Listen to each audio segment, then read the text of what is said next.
says live. So, hi everybody, anyone's there.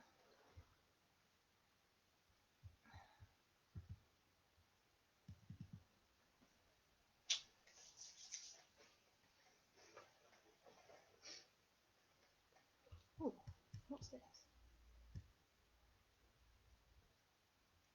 Sorry, just going to post this to a few other pages. So,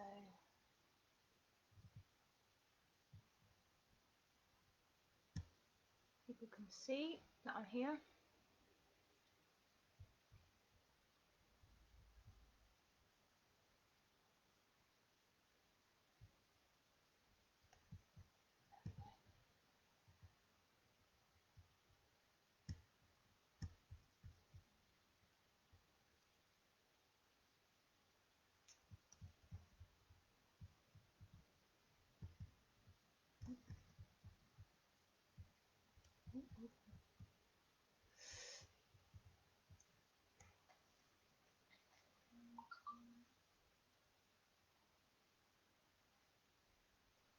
Sorry, just trying to set these last little bits up. All is good. Oh, there's my lovely friend. Hi, Anna. I know. I zhuzhed up the shelf just for the occasion. So yeah, feel free to have a little nose there. Can't do anything in here without people barging in. I'm trying to do Facebook Live here. Goodness me. Right, how do we go down? And okay, there we go. Hi, Julie. Glad you're here. Okay, I think I've solved all the technical problems now. I'm not very technical minded. I'm going to have to keep coming forward like this, aren't I, every time I want to scroll down to see questions. I'm just going to wait a few more minutes and see if... they're great, aren't they? See if I get some more people, and then I'm going to do a little reading of The Housemate, which is the third psychological thriller that's out today. So yeah, I've got a nice little reading from the mid section of the book. Is it the mid section? Yeah, it is actually bang on halfway through. So I'll read that. Hi Ellie. Managed to suss it all out. I've got little drinky poos, so cheers.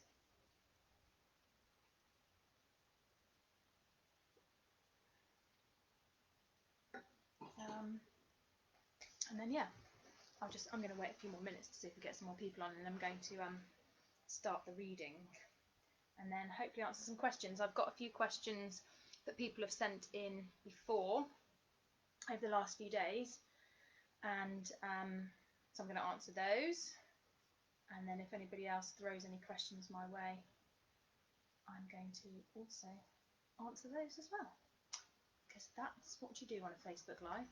Apparently, I've only done one before. I did one right at the beginning of lockdown. Why did I do that? I can't remember. I think I decided to do one for some reason, just to chat, just to reach out to the world, really, because I was just sat on my own. Well, not on my own, with the fam. But yeah, that was good. That was a good one. We had a few drinks, loads of cool questions. What else? I've done something very similar to this as well. Sort of back June time, I did a noir at the bar, it was called, and that was like a Zoom thing, and there was loads of psychological thriller and crime authors who were all doing it as well, and so they had to pick names out of the hat. The lady that was hosting it, she picked names out of the hat to see which author was going to go first and read their little section of their book and then answer a few questions. I think there was 12 authors altogether. I was picked last. So I basically sat there getting more and more nervous the entire time, drinking more and more vodka. And by the time my turn came, I was a little bit... but I got through it, so it's fine. I'm going to just say hi to Vicky Westgarth, who can't watch this because she's putting her little boys to bed at the moment, all 3 of them. So hopefully she'll watch this later on, what do you call it, when it's not live, catch up, non-Facebook live. Anyway, looks like there's some more questions coming through, so I'm going to squeeze through it. Okay. Hello, more people here. Oh, okay, turn my volume up. Okay, is that what I've got to do? Or just shout louder? I don't know. You've not got my microphone. Is that any better? Shall I get closer or shall I just shout louder? You turn your volume up. Maybe it's your end. So hello to my mum. Hello to my brother. Hello to my husband. What would I do without you guys, eh? Just be sat by myself. The Housemate. There it is out today, published on the 15th of October, and dedicated to my lovely mother. And she received her copy today. She was very happy about that. And yeah, I'm going to just read a little section. Yes, thank you, Anna. You can hear me loud and clear. She knows what she's talking about. She knows where her volume buttons are. Right, I hope you've all got a drink. Cheers. It's all very surreal, isn't it? Sitting in a room by myself with a glass of champagne. It's not champagne, but you know, we'll pretend it is. Toasting to the housemate. Thanks to Boldwood Books and everybody for doing a fab job and getting the book out there. Cheers, Julie. And yes, here's to me and to the housemate. Cheers. Right, so I'm going to start by reading a little section of the book, and then you guys can chip in with some questions, and I'll try and scroll down a little bit more. But I don't know. I'm going to shout a bit louder because my brother's gone deaf. He can't hear me. So anyway, where I'm reading from is page 147. If you've got the book, then you might want to read along with me. Who knows? Mix it up a bit. So page 147 of the paperback, and where I'm reading from is what's happened in the book so far is Reggie's housemates have convinced her to download a dating app and get out and enjoy herself. And here we find Reggie getting ready for her date, but she's still slightly distracted by Instagram and the Cleanstagrammer, Mrs. Clean, and the trolls, and then also something slightly sinister at the end of the chapter. This is about halfway through the chapters, don't worry, it's not a full chapter. So if you're sitting comfortably, yes, I don't know, Francesca, you tell me. Okay, here we go. The date was just 2 days away, and I contemplated cancelling about 100 times. Opening the app, setting out a message to him before deleting it again. I kept reminding myself I had to do this for my sanity. I needed to just get out there, have a few dates, and behave like everyone else. Not someone who checks the locks on the window 6 times and crawls on their hands and knees into their neighbour's garden. This was not for me. I was better than this. Eventually, Friday arrived. We'd arranged to meet at a pub in Waterloo at 7 p.m. I arrived outside the pub 5 minutes before our scheduled date. I stalled for a few seconds and was just contemplating heading back home again when I heard, "Reggie?" I spun around and saw a real-life version of the man from the photo on my dating app. It was surreal, to say the least. His features were more prominent than his photo showed. His hair was now a lot longer, set high on his head and swept stylishly to one side. His shirt sleeves were rolled up and a light green jacket was slung over his arm. "How are you?" he asked, a slight posh cut to his voice. "Good journey, I hope?" Yes, it was great, I replied on autopilot, realising afterwards I was talking like a robot. It hadn't been great. I'd been anxious and scared the entire way, and anyway, whoever has a great journey into central London? Good, he nodded, and I stood very still, suddenly unable to speak or move. He blew out a loud breath. "So, shall we?" He gestured to the door to the pub. Yes, oh, let's, I said as he held the door open for me. The atmosphere hit me like a wall as I entered the pub. I began my breathing techniques, immediately hoping that it didn't look too obvious. It was hot, busy, and unfamiliar. I hadn't frequented anywhere like this for such a long time. "What do you say we find a quiet corner?" Calvin's voice was suddenly loud and in my ear, and I jumped at the closeness of him. I followed Calvin as he navigated us through the crowds into a corner at the back of the pub that was quieter and calmer. I immediately looked for the sign for the toilets and also a fire exit, both of which were within visible distance. I'm just going to," I said as I went to sit, and then he righted himself and nodded. "Oh, yes, sure, absolutely. Hopefully you're not doing a runner through the toilet window," he said deadpan, and then his face broke into a smile. I looked confused, and then I managed a smile. "God, no, of course not." I scooted off towards the toilet. Inside the cubicle, I unlocked and locked the door 6 times. At the sink, I lathered my hands for 34 seconds, counting in my head as I did. I looked at myself in the mirror, wondering who the stranger was staring back at me. Eventually I mouthed, "You can do this." I found my way back to Calvin, who was perusing the drinks menu and not on his phone, which I found refreshing. I'd already checked my phone on the way here to the train, to see what Mrs. Clean had been posting. In fact, I've been checking several times a day, always on the lookout for the newest posts, and always checking in with Lucy Best 65, the troll, to see what she'd been posting. And Lucy Best 65 just wouldn't let up. She was there commenting on every post, making her opinion known, and not very kindly as per usual. I thought how strange it was that the best part of my day was when I could look in on the cyber lives of 2 women I'd never even met. But here I was, and I needed to live in the moment, this crazy moment of, what was I doing? I suppose it was a blind date of sorts, even though I'd seen his face in a photo. And there he was in the flesh, looking at me with a small smile, maybe as nervous as I was about the date. "You came back then," he said as I slid into a seat at the right angle to him.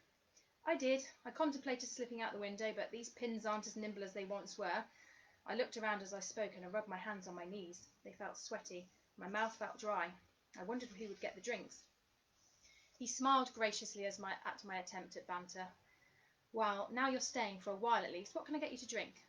"OK, I'll take a vodka and tonic with a splash of lime, please," I said. "Good stuff." He stood up and edged his way past my chair, which I had to nudge in a bit to let him past. As soon as I saw he was out of sight, I pulled out of my phone to see what I'd missed since I'd last looked, which was just over half an hour ago. Mrs. Clean hadn't posted any new stories or posts since this afternoon, but there were more comments. I had to scroll down for a good few minutes to find what Lucy Best 65 had been saying. Just 4 words stood out. "This woman needs help." When did the world become so confrontational? Why were people constantly looking for the bad in everything and everyone? The connection I felt with Mrs. Clean was constantly being marred by this unnecessary unkindness, yet I couldn't stop myself from searching for Lucy Best 65's comments whenever there was a new post. I slammed the phone down, my foot tapped manically under the table as I balled my hands into fists. "Everything okay?" Calvin set my drinks down next to me. I looked up. "Oh, yes, thank you." I unclenched my fists and calmed my tapping as I looked at the glass with welcome eyes, and even before he had sat himself back down, I'd taken a long drink. I subtly wiped my mouth with my hand and watched as he took a sip of his pint of Guinness. He pressed his lips together as he swallowed. "Well, thanks for coming. It's Richmond you live in, you say?" "Yes, that's right. Very nice. There's some lovely houses round there, and the parks. I share a house with 3 girls. Sounds busy. Is the house nice?" "Yes, it is actually. It's pretty old, as you can imagine. Creaky pipes, clunky floorboards, but so much character." I could feel the warmth of the vodka penetrating my body. Calvin was nodding. "I love old houses. They've so much personality. I love a novel with an old house." "Like Rebecca?" I offered. "Like Rebecca? Turn of the Screw?" Yeah, I hated it too. I took another long drink of my vodka, and Calvin followed suit with his Guinness. "The Haunting of Hill House." Calvin set down his Guinness. "Ooh, creepy." "Ooh, how about The Lion, the Witch and the Wardrobe?" "Of course," I said. "The Suspicions of Mr. Witcher?" "Yep, I reckon we've covered them all," I said with a small smile. "No, never. There's hundreds. I know there are." "Maybe we could make it our challenge to read a selection, our own little book club." "How very quaint." I pushed a stray hair behind my ear, and Calvin watched me over his pint glass. "I've never been in a book club before. I knew it was the sort of thing that women my age did. If I was doing school runs and meeting other mums, I suppose I'd probably be the founding member of one by now." "Well, I think now is the time. I declare this the first meeting of the Old Houses Book Club. You pick the first title." Calvin finished his beer with a final gulp. I was surprised at how easily he'd finished, but when I went to pick up my own glass, I could see it was empty. "Another? Maybe you could think of the first book whilst I'm at the bar." I smiled and handed him my glass. I fidgeted in my seat for a moment, and I pulled out my phone. I couldn't keep ignoring these comments from Lucy. I went straight to Instagram and found the most recent comment that she'd left. I quickly started typing a reply. Why do you have to keep having a go? Mrs. Clean seems to be doing a fab job as far as I can see, and she has to make some money somehow. So a few ads here and there and makes sense. I believe what you are is jealous. I hit the send button before I could change my mind. It was the alcohol. I certainly wouldn't have made a statement like that to someone I didn't know without it. Somehow, with the swell of the alcohol inside me, I felt I had the right to comment. Now I was as bad as the rest of them. I felt a wave of shame and regret wash over me as I placed my phone down. Calvin appeared next to me with another vodka and tonic and lime. Thanks, you'll have to let me get the next ones, I said. Everything all right? He gestured to my phone. I looked down at my mobile on the table and then quickly picked it up and shoved it in my handbag. Oh, yes, it's fine. I just had to do something. You're not needed, he said, and used his fingers as quotation marks. I looked down at my bag and then at him. Oh, you mean, oh, right, I get it. God, no, I'm a terrible liar.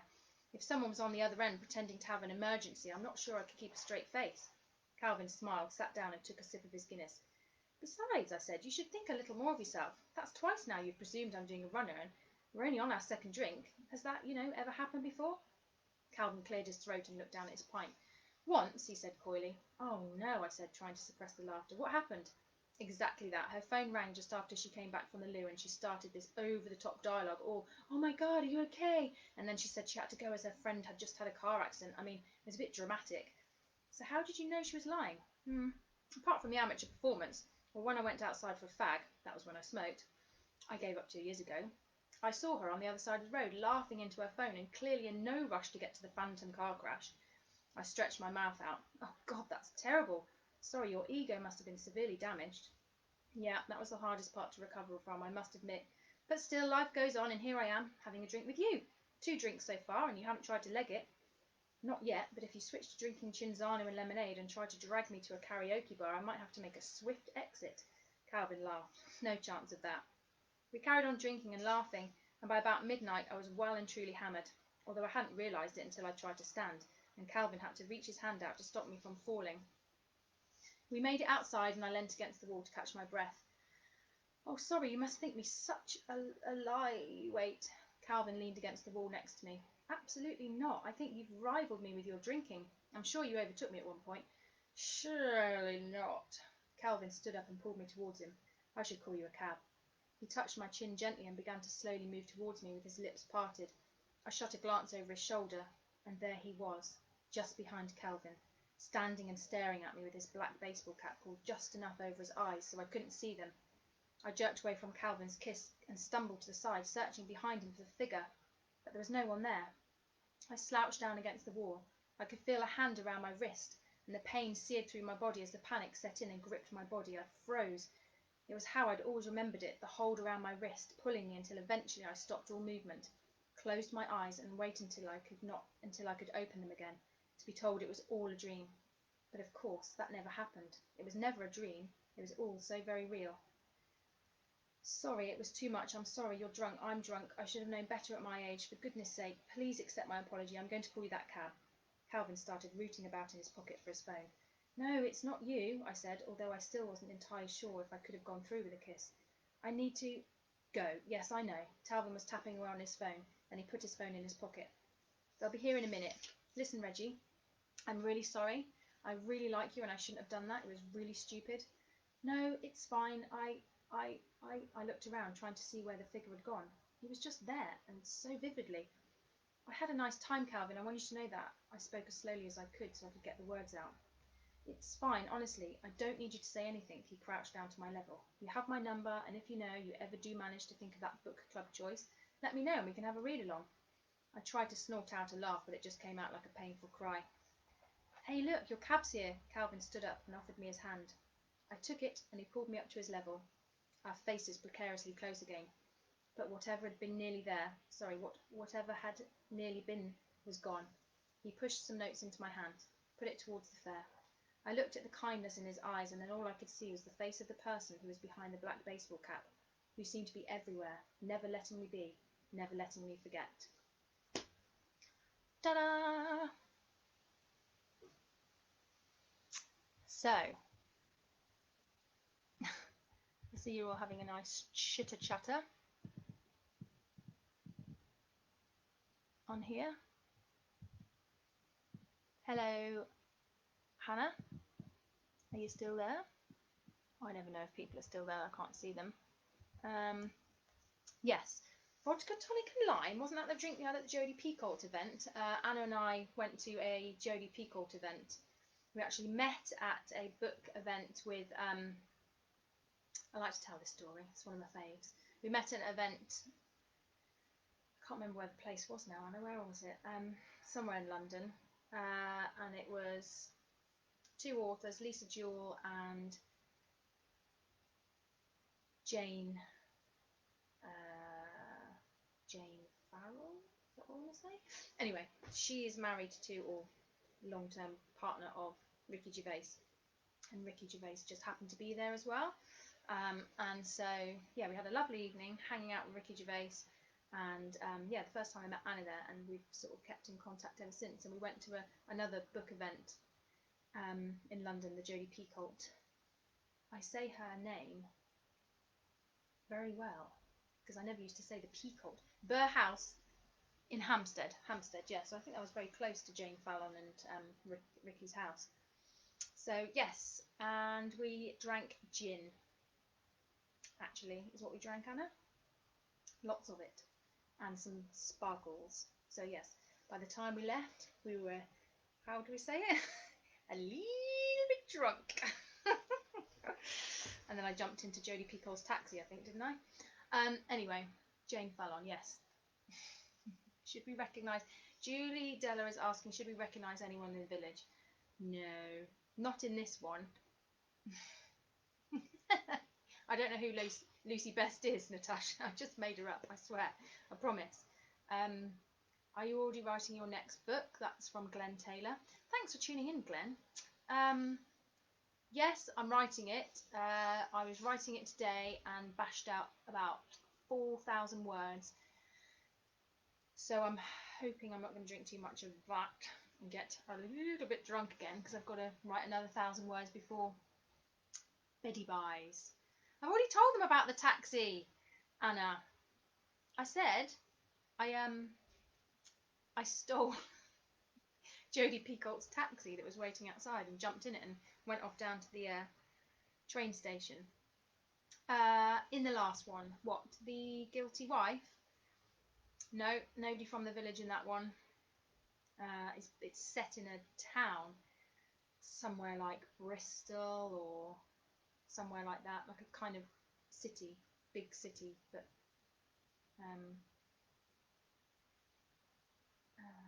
yeah. Have I missed any more questions along here?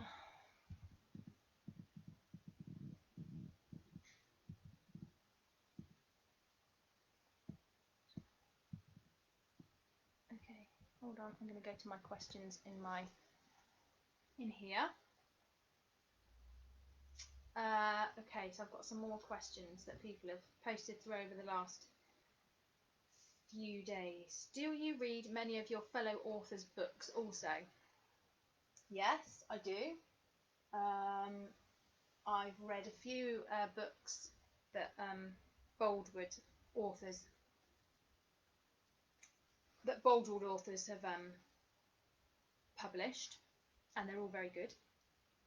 And obviously I don't have time to read all of them, but I do read lots of other books because I host a podcast called Sniffing the Pages, and then I read tons of books throughout the year for that as well. And that comes that we're doing one episode a month at the moment for that.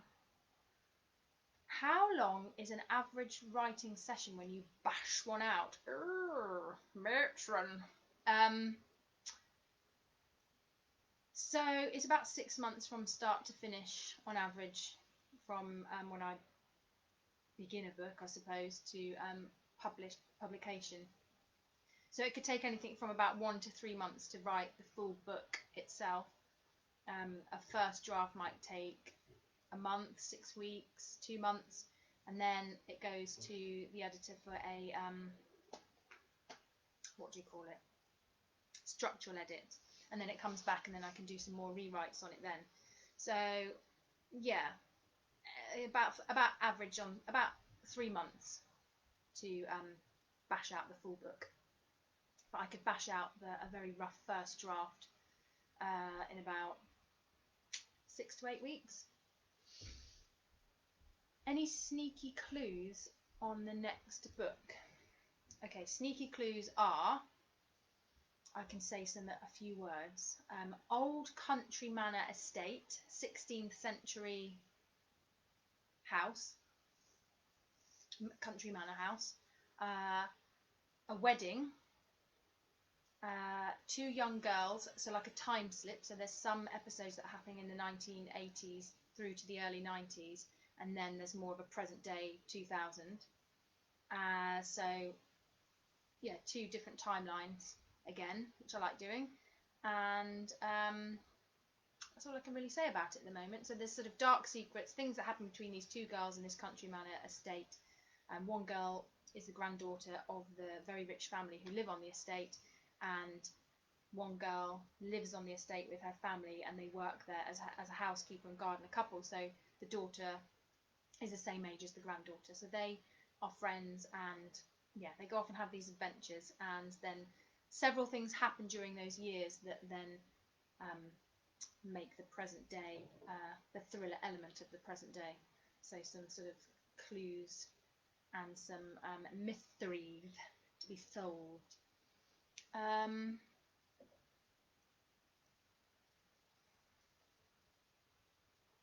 Thank you, Louise.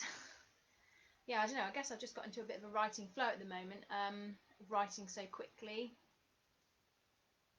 Yes, I think after the first book, after I got the publication deal with Boldwood, they asked me to write a synopsis for the second book straight away, so that then forced me to put a second book into progress really, really quickly. Yeah, and then it's just sort of spiraled from there. I'm writing sort of on average 2 books a year, so yeah, I kind of got into the flow of being able to write quite quickly. But I think because it took me a fair few years to get published, I've got so many ideas just buzzing around in my head that yeah, it's not hard for me to think of ideas really, and to just keep the words flowing. Where do I get my who's my favourite author? I don't really have any favourite authors as such, because I'm discovering new authors all the time. But I guess long-term, old-school favourite authors that I would return to, or those sort of authors that I would always pick up a book of theirs if I saw it came out. Definitely Dolly Alderton is one of my favourite authors, new authors.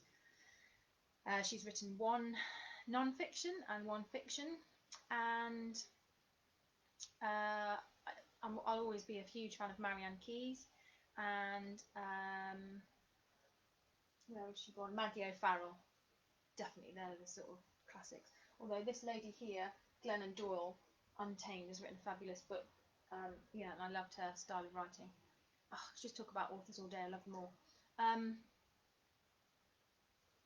Who would I cast as Reggie in the house in the film? I don't know. I haven't really thought about it, because when I was thinking about the daughter-in-law and who I'd cast in the film for that, I can answer that question if that helps. Helena Bonham Carter would be Annie, and I don't know who would be Daisy. Somebody in their sort of late to mid 30s, with blonde hair. But I don't know, they could wear a wig. But no, I always had an idea of Helena Bonham Carter as Annie, because she just plays people really well. She can dress up old or young. She's just got a fantastic face.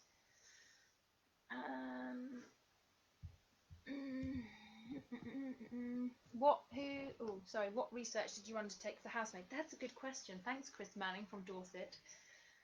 From Spare He's in the other room. I did quite a lot of research for this book, actually. I hadn't done much research up until that point, but for The Housemaid, I spoke to a couple of girls who kindly put their views forward via social media to me, who had suffered from compulsive disorders in one form or another. And I also spoke to a psychologist who lives in the village, who helped me with sort of trauma issues and can't even say it, I need another drink, hypervigilance, and all that kind of stuff. So I could just write the character of Reggie more sort of authentically. So that was really, really helpful. And also I did speak to a social worker who gave me a bit of advice as well. So all those people I thanked in the end of the book. So they need to go out and buy it so they can see their acknowledgements, see their name in the acknowledgements.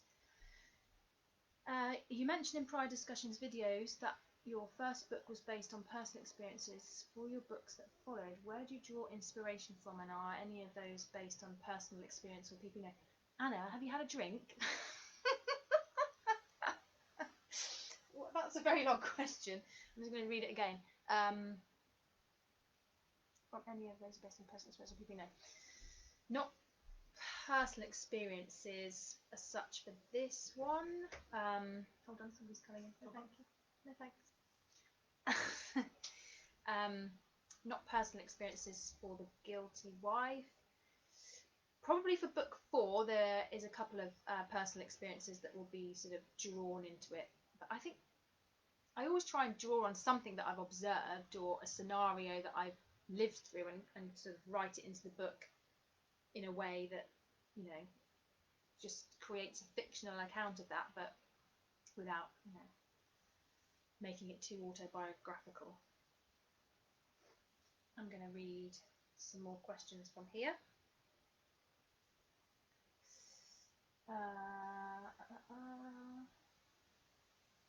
Do you always know the full story of your books when you start them, or do they evolve as you write? They definitely do both. So I have a rough idea of what the story is going to be, and then it definitely evolves. Like the book I'm writing at the moment is just evolving all over the shop. I think it's because I'm writing it so fast. I had a very basic idea of what the book was going to be about, so now it's just taking its own path, and it sounds a bit silly. I've heard authors say it before, this book's writing itself, or these characters are just writing themselves, but it is true in a sense. They are starting to just come alive as I'm writing them, so that's quite exciting.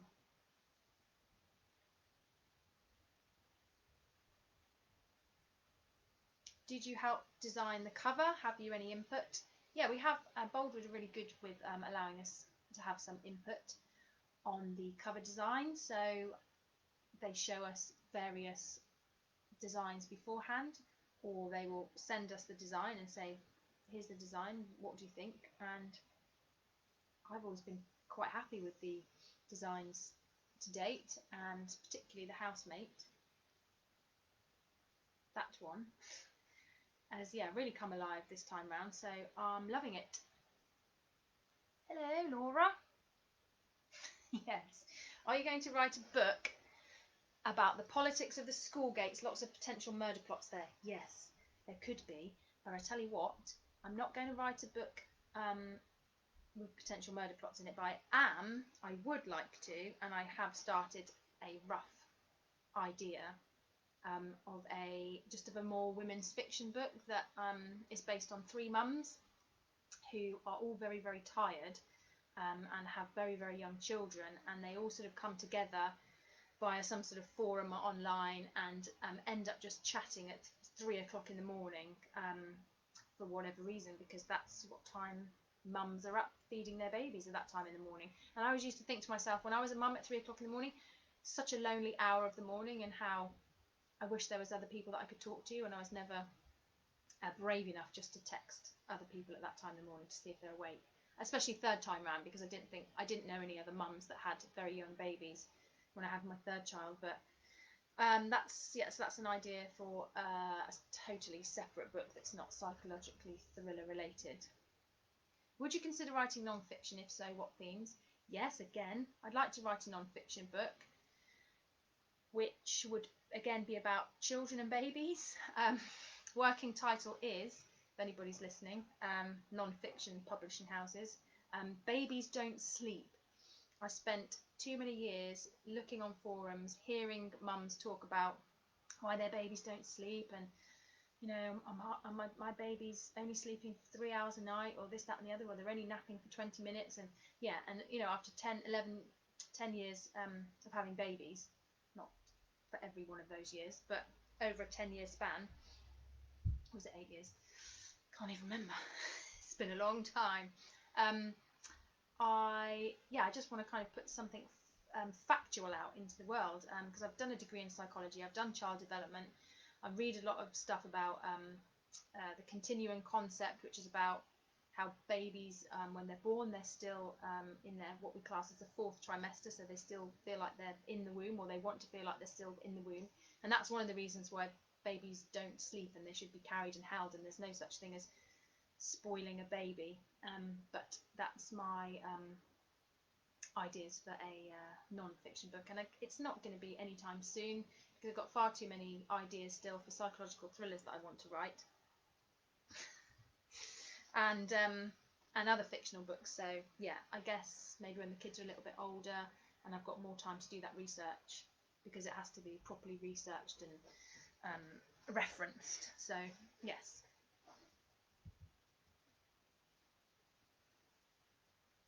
Okay, find some more questions on here. What's everybody drinking this evening? Just pop it in the comments what you're drinking. My glass says 40 on it because I'm nearly 40. I'm 2 years off 40. I am 2 years off 40. If you class 42 as being 2 years off 40. What inspires you to write on a daily basis? Apart from 3 children.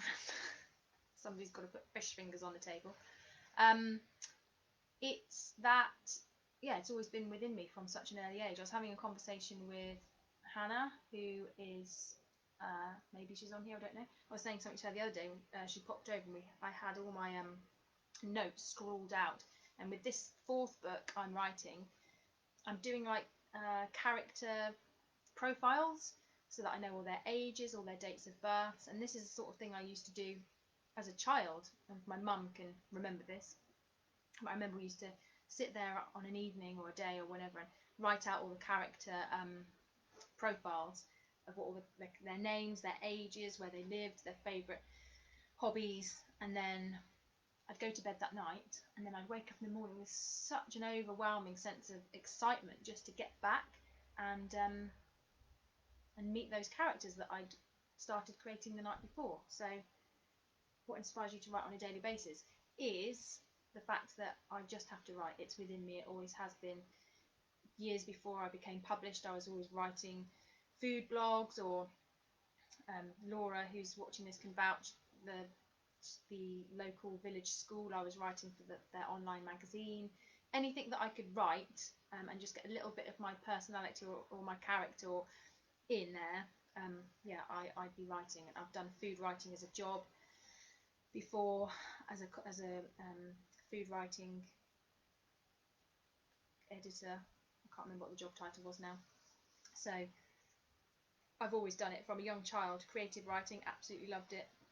Writing stories from a young age at school. So yeah, it's just within me. I can't get it out. It's here to stay. So I'm just going to keep writing books forever.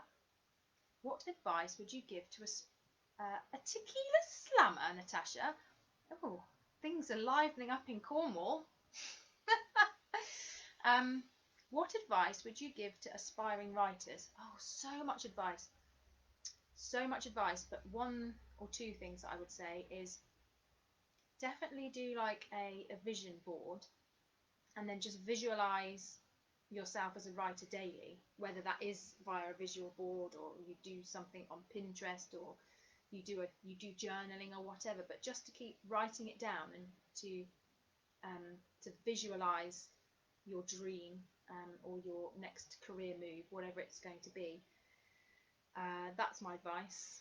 You've just got to keep it in the forefront of your mind. You can't just sort of dismiss it or just put it to one side. It's got to just kind of stay there all the time. And I found that one way, certainly more recently, before I got published, was just to have a vision board. And I put my, what is now the daughter-in-law, which wasn't titled the daughter-in-law then, I had that in the centre as a book, and then kind of all these other things around it, which are little by little sort of coming, the universe is merging and bringing them all in to play. So that is one thing that I would one thing that I would say to aspiring writers. The other one is to buy yourself the Writers and Artists Yearbook, because it has which looks like this. Oh gosh, can I get it out? I don't think I can.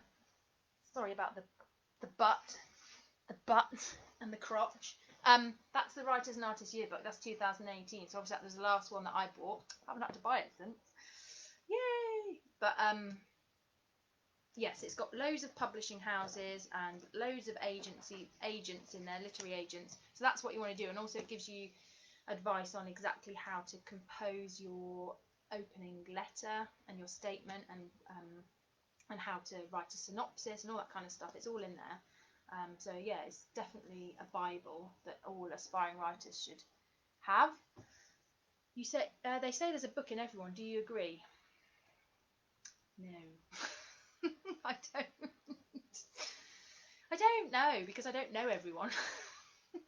If I knew everyone, then I guess I could say, but I don't know.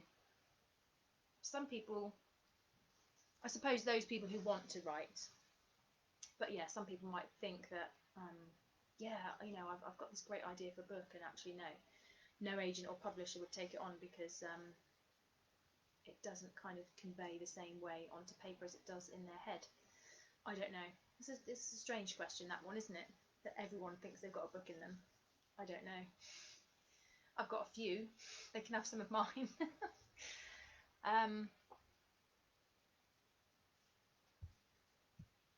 So we've gone from Ovaltine to Tequila Slammers, from what everyone's drinking.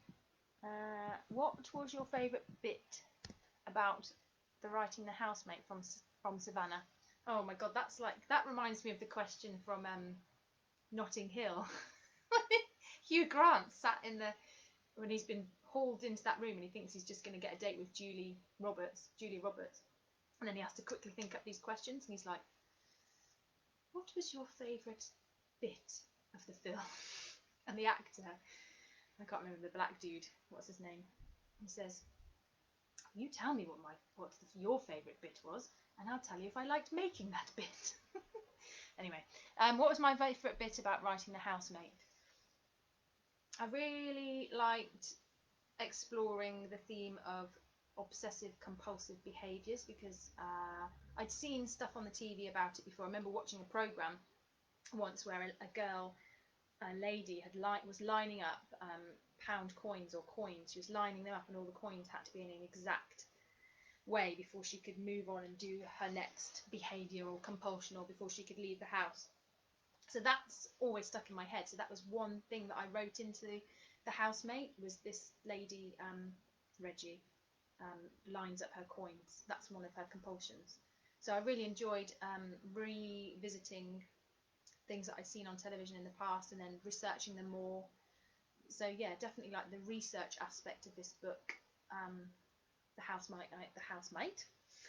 Australians, that's how the Australians say the housemate.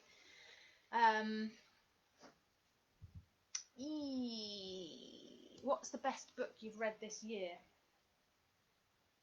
This year has been such a strange time, hasn't it? I don't know. I can't really remember all of the books that I've read this year, but definitely I would put this book up there, Untamed by Glennon Doyle, which, just like to say, I read before Adele. She copied me on that, and then went on social media and raved about it, but I'd already read it. It's a fantastic book. And Ghosts by Dolly Alderton. That's all I can remember off the top of my head at the moment, which Ghosts is out now this month. A few more questions on here. Find them on my phone. How do you motivate yourself when you find you have writer's block?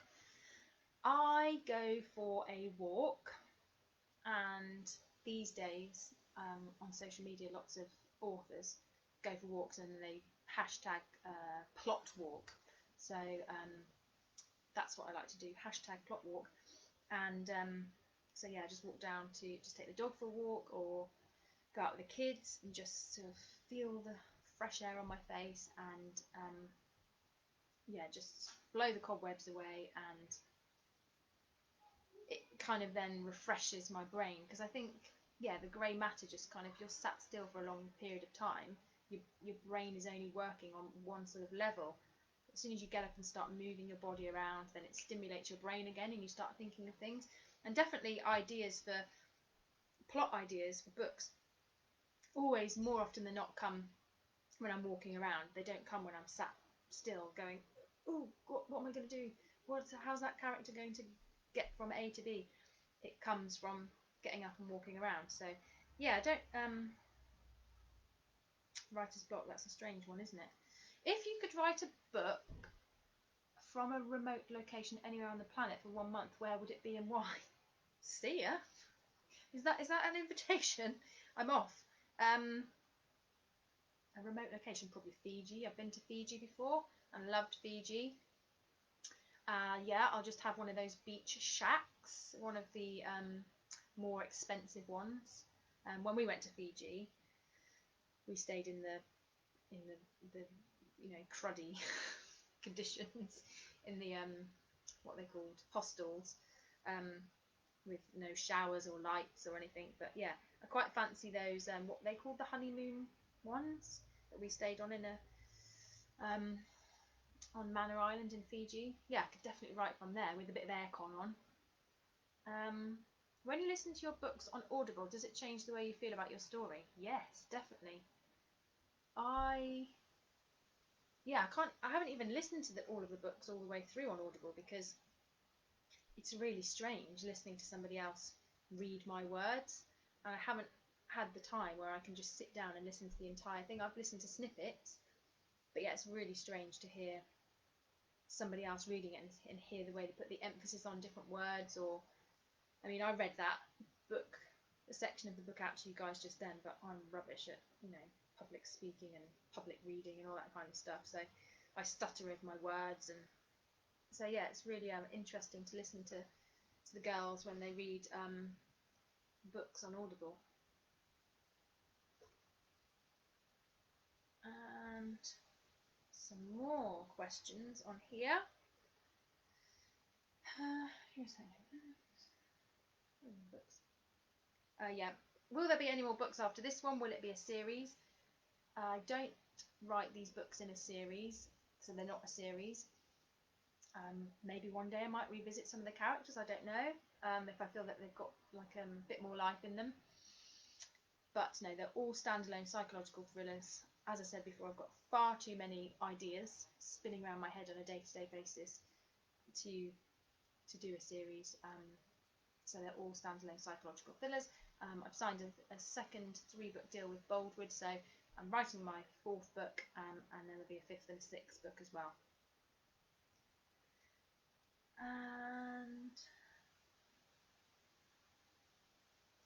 And yeah, just a few more minutes and then I'll be signing off. And then yeah, you can share this with all your friends on Facebook, and then they can come and watch this at a later date. And I'm just thinking if there's any more questions on here, and then I will be signing off. Did you put any of your own characteristics into your characters? I don't know. I guess you can't really help but put a few of your foibles or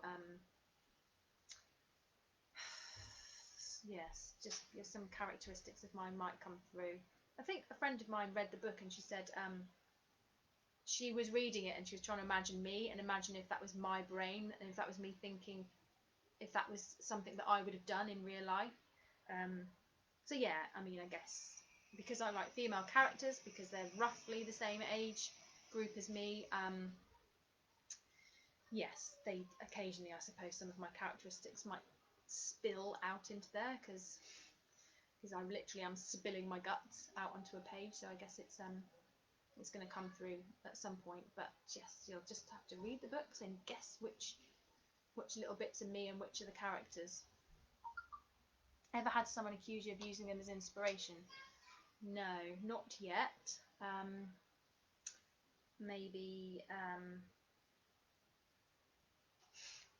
Maybe I will do once they've read all the books. Maybe they might see somebody that they know in there, but so far I've not used anybody's inspiration, unless you want to class Annie Wilkes as inspiration, who was the he was the character in not The Shining. What's the other one? Where he takes a hostage. Where she takes him hostage. Misery. Anyway. Have you had any doubts? Oh gosh, I can't even speak. The Book and Tonic asked above, what's your favourite part of the publishing process? Can you share your thoughts? Did they? Sorry, I didn't see that. That went by fast. What's my favourite part of the publishing process? Definitely structural edits. So when I send my edits to Nia, my editor, when she sends it back with all the suggestions of where to change things and where to sort things out, that for me is where the characters then come alive even more. And yeah, so where I've written the first draft and I've bashed it out, and then I send it to the editor, she sends it back, and then I get to kind of craft it, because I'm not working from a completely blank canvas. I've actually got something to work with, so it's a bit like molding pottery. That's a good analogy. Have you had doubts halfway through any of the books and felt the plot was wrong and couldn't finish it or needed to change it completely? Yes, every single time. Every single time. Yeah, and I speak to many authors, see things that they post on social media, and everybody says the same, that yes, they get halfway through writing a book and they're like, this is a complete bag of poo. What am I writing? No one's going to read it. Everyone's going to hate it. Yeah, so I always go through various stages of emotions when writing a book, and yeah, even this book that I'm writing at the moment, and now I'm fine with it, but right at the beginning I was like, no, I need to stop doing this and write something else. This isn't going to work. This isn't going to work as a psychological thriller. But yeah, somehow it just sort of all comes together, and yeah, and then ends up as a book. It's amazing, really. It's amazing. Hello, Jason. He's saying hi. Hello, Mary. Thanks for stopping by. And yeah, just got a few more moments, and then I'm just trying to see if I've got any more questions on here that I need to read.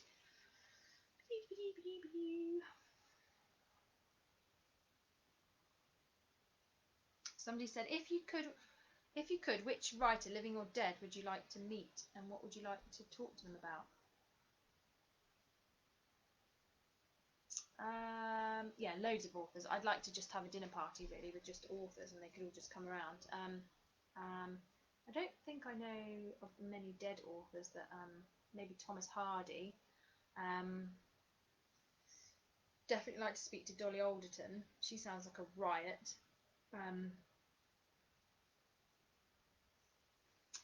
Right, Mary's just asking, do you do lots of plotting before you start writing?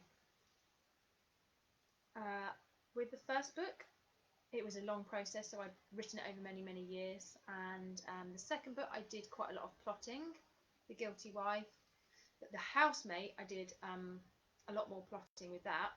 And I think I'm getting better at plotting and carving out the stories, because or planning the stories out beforehand. Because with the fourth book that I'm writing at the moment, there's loads of planning. I've got all the post-it notes. I've got all the spider graphs. Is that what you call them? When you have like something in the middle and then all these bits sort of come off them. I've got yeah, all the profiles of all the characters. So yeah, I've done loads of plotting for the fourth book. Plotting, is that right, or planning? I don't know. What's plotting or planning? Is that the same thing? I tried jumping genres a few years back, and I stopped after completing half of chapter 2 because it wasn't a story I was feeling. So I understand that question all too well myself.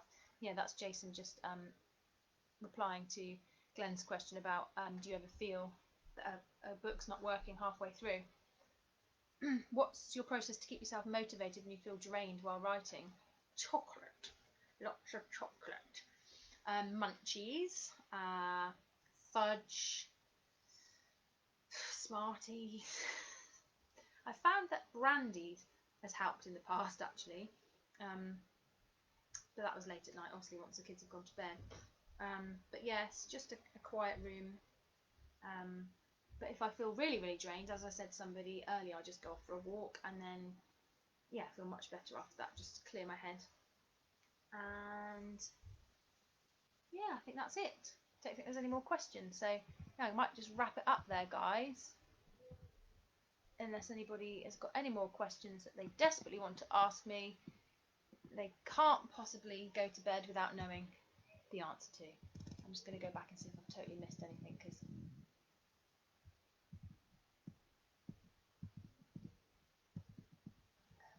sorry, it's very annoying, isn't it, when somebody's just sitting staring at the screen doing this.